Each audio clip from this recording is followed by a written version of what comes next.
ಸಿದ್ದರಾಮಯ್ಯ ಅವರು ದೆಹಲಿಯಲ್ಲಿ ರಾಹುಲ್ ಗಾಂಧಿ ಅವರನ್ನು ಭೇಟಿ ಮಾಡಿದ್ದಾರೆ. ರಾಹುಲ್ ಗಾಂಧಿ ಜೊತೆಗೆ ಹಲವು ವಿಷಯಗಳ ಬಗ್ಗೆ ಚರ್ಚೆ ಮಾಡಿದ್ದಾರೆ ಕೂಡ. ಸಂಪುಟ ಪುನರಚನೆಯಿಂದ ಆಗುವಂತಹ ಡ್ಯಾಮೇಜ್ಗಳು ಏನಿದೆ ಅದನ್ನೆಲ್ಲವನ್ನು ಕೂಡ ಸಿದ್ದರಾಮಯ್ಯ ಅವರು ಹೋಗಿ ವಿವರಿಸಿದ್ದಾರೆ. ಅಲ್ಲಿ ಈಗೇನಾದರೂ ಸಂಪುಟ ಪುನರಚನೆ ಮಾಡ್ತೀವಿ, ಸಂಪುಟ ವಿಸ್ತರಣೆ ಮಾಡ್ತೀವಿ ಅಂತೇನಾದರೂ ನಾವು ಹೆಜ್ಜೆ ಇಟ್ಟರೆ ಅದರಿಂದ ಏನೆಲ್ಲ ಅಪಾಯಗಳಿದೆ ಎನ್ನುವ ಬಗ್ಗೆ ಅಲ್ಲಿ ಒಂದು ಕಡೆ ವಿವರಣೆಯನ್ನು ಕೊಟ್ಟಿದ್ದಾರೆ. ಅಲ್ಲಿ ಡಿಸೆಂಬರ್ ಆದ ಮೇಲೆ ಇದ್ರ ಬಗ್ಗೆ ಯೋಚನೆ ಮಾಡೋಣ. ಆಗ ಸಂಪುಟ ಪುನರಚನೆ ಆಗಬೇಕಾ, ವಿಸ್ತರಣೆ ಆಗಬೇಕಾ, ಡಿಸೆಂಬರ್ವರೆಗೂ ಮುಟ್ಟೋದು ಬೇಡ ಈ ಒಂದು ವಿಷಯವನ್ನು ಅಂಥೇಳಿ ಇಬ್ಬರು ಮಾತಾಡಿದ್ದಾರೆ ಅಂತ ಮಾಹಿತಿ ಇದೆ. ರಾಹುಲ್ ಗಾಂಧಿ ಮನವೊಲಿಕೆಗೆ ಒಂದು ಕಡೆ CM ಪ್ರಯತ್ನವನ್ನು ಪಟ್ಟಿದ್ದಾರೆ. ಇಲ್ಲಿ ಇದೇ ವೇಳೆ ಹನಿ ಟ್ರ್ಯಾಪ್ ಪ್ರಕರಣದ ಬಗ್ಗೆ ಕೂಡ ಚರ್ಚೆ ಮಾಡಿದ್ದಾರೆ. ಅಲ್ಲಿ 4 ಮೇಲ್ಮನೆ ಸ್ಥಾನಗಳ ಭರ್ತಿ ಅಥವಾ ಆಯ್ಕೆ ವಿಚಾರದ ಬಗ್ಗೆ ಕೂಡ ಚರ್ಚೆ ನಡೆದಿದೆ. ಅಲ್ಲಿ ಆಕಾಂಕ್ಷಿಗಳ ಪಟ್ಟಿ ಕಳಿಸ್ಕೊಡ್ತೀವಿ ಅಂತ ಮಾಹಿತಿ ಕೊಟ್ಟಿದ್ದಾರೆ. ಜಾತಿ ಜನಗಣತಿ ಜಾರಿಗೆ ನಿಮ್ಮ ಒಪ್ಪಿಗೆ ಬೇಕು ಅಂತ ಕೂಡ CM ಕೇಳಿದ್ದಾರೆ. ಒಂದು ಕಡೆ ಇಲ್ಲಿ ಕರ್ನಾಟಕದಲ್ಲಿ ಕಾಂಗ್ರೆಸ್ ನಾಯಕರಲ್ಲಿ ಅನೇಕರು ಜಾತಿ ಜನಗಣತಿ ವಿಚಾರದಲ್ಲಿ ವಿರೋಧ ಇದ್ದಾರೆ, ಇದು ಮಾಡಬಾರದು ಅಂತ. ಪ್ರಬಲ ಸಮುದಾಯಗಳ ಕಡೆ ನಾಯಕರು ಇದು ಮಾಡಬಾರದು ಅಂತ ಹೇಳಿ, ಬೇರೆ ಸಮುದಾಯಗಳ ನಾಯಕರು ಹೇಳ್ತಾ ಇದ್ದಾರೆ ಇದು ಮಾಡಲೇಬೇಕು ಅಂಥೇಳಿ. ಸಿದ್ದರಾಮಯ್ಯನವರು ಇದೀಗ ರಾಹುಲ್ ಗಾಂಧಿ ಅವರ ಒಪ್ಪಿಗೆಯನ್ನು ಇಲ್ಲಿ ಕೇಳಿದ್ದಾರೆ ಅಂತ ವಿಷಯ ಗೊತ್ತಾಗಿದೆ. ಹಿಡಿಸ್ಕೊಳ್ಳೋಕೆ ಇದೀಗ ಶಿವಕುಮಾರ್ ಜೋಹಳಿ ಇದ್ದಾರೆ. ಶಿವಕುಮಾರ್ ಜೋಹಳಿ, ಎಲ್ಲಿಗೆ ಬಂದಿದೆ ರಾಹುಲ್ ಗಾಂಧಿ ಅವರ ಭೇಟಿ ವಿಚಾರ? CM ಸಿದ್ದರಾಮಯ್ಯನವರು ಯಾವೆಲ್ಲ ವಿಷಯಗಳ ಪ್ರಸ್ತಾಪ ಅಲ್ಲಾಗಿದೆ, ಎಷ್ಟು ಹೊತ್ತು ಅವರು ಮಾತಾಡಿದ್ರು ಅಂತ?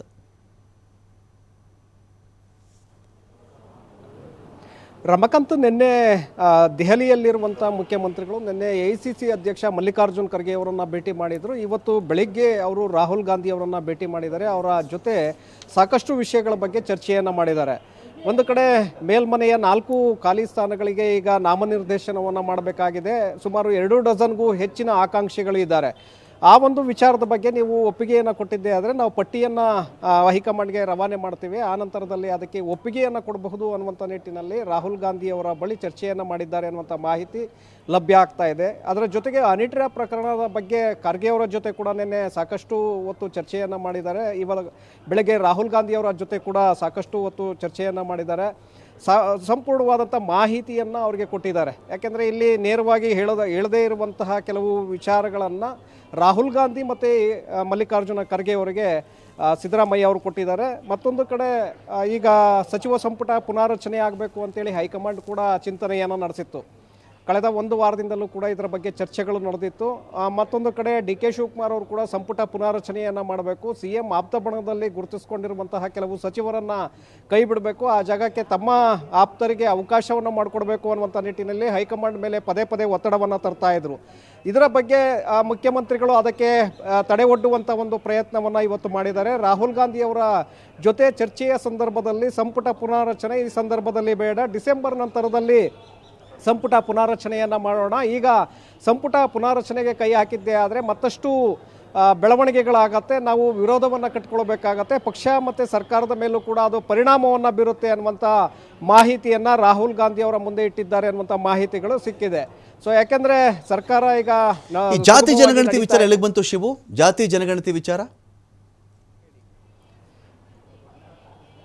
ರಮಕಾಂತ್, ಜಾತಿ ಜನಗಣತಿ ವರದಿ ವಿಚಾರದ ಬಗ್ಗೆ ಖರ್ಗೆ ಅವರ ಬಳಿ ಕೂಡ ನಿನ್ನೆ CM ಸಿದ್ದರಾಮಯ್ಯ ಅವರು ಚರ್ಚೆಯನ್ನು ಮಾಡಿದ್ದಾರೆ. ಹಾಗೆ ರಾಹುಲ್ ಗಾಂಧಿ ಅವರ ಬಳಿ ಕೂಡ ಈ ವಿಚಾರವನ್ನು ಇವತ್ತು ಪ್ರಸ್ತಾಪ ಮಾಡಿದ್ದಾರೆ. ಜಾತಿ ಗಣತಿಯನ್ನು ನಾವು ಜಾರಿಗೆ ತರಲೇಬೇಕು, ಯಾಕೆಂದರೆ ಮತ್ತೆ ಹೈಂದ ಸಮುದಾಯಗಳನ್ನು ನಾವು ಒಗ್ಗೂಡಿಸ್ಬೇಕಂತ ಅಂದರೆ ಈ ವರದಿಯನ್ನು ಅನುಷ್ಠಾನ ಮಾಡಿದ್ದೇ ಆದರೆ ಅದು ಕಾಂಗ್ರೆಸ್ಗೆ ಬೆನಿಫಿಟ್ ಆಗುತ್ತೆ ಅನ್ನುವಂಥ ವಿವರಣೆಯನ್ನು ನಿನ್ನೆ ಖರ್ಗೆ ಅವರ ಮುಂದೆ ಕೂಡ ಇಟ್ಟಿದ್ದಾರೆ. ಹಾಗೆ ರಾಹುಲ್ ಗಾಂಧಿ ಅವರ ಮುಂದೆ ಕೂಡ ಇಟ್ಟಿದ್ದಾರೆ. ಸೊ ಇದು ರಾಹುಲ್ ಗಾಂಧಿ ಅವರು ಇದಕ್ಕೆ ಒಪ್ಪಿಗೆಯನ್ನು ಕೊಟ್ಟಿದ್ದೇ ಆದರೆ ಅವರ ಮನವೊಲಿಕೆ ಮಾಡುವಂಥ ಒಂದು ಪ್ರಯತ್ನವನ್ನು ಸಿದ್ದರಾಮಯ್ಯ ಮಾಡಿದ್ದಾರೆ. ಮತ್ತು ಯಾವ ಕಾರಣಕ್ಕೆ ಮಾಡಬೇಕು ಮತ್ತು ಏನೆಲ್ಲ ಅದರಿಂದ ಸಾಧಕ ಬಾಧಕಗಳು, ನಮಗೆ ಲಾಭ ನಷ್ಟಗಳು ಹೇಗಾಗುತ್ತೆ ಅನ್ನುವಂಥದ್ರ ಸಮಗ್ರವಾದಂಥ ಮಾಹಿತಿಯನ್ನು ಖರ್ಗೆ ಅವ್ರ ಮುಂದೆ ಕೂಡ ಇಟ್ಟಿದ್ದಾರೆ, ರಾಹುಲ್ ಗಾಂಧಿ ಅವರ ಬಳಿ ಕೂಡ ಇಟ್ಟಿದ್ದಾರೆ ಅನ್ನುವಂಥ ಮಾಹಿತಿಗಳಿದೆ.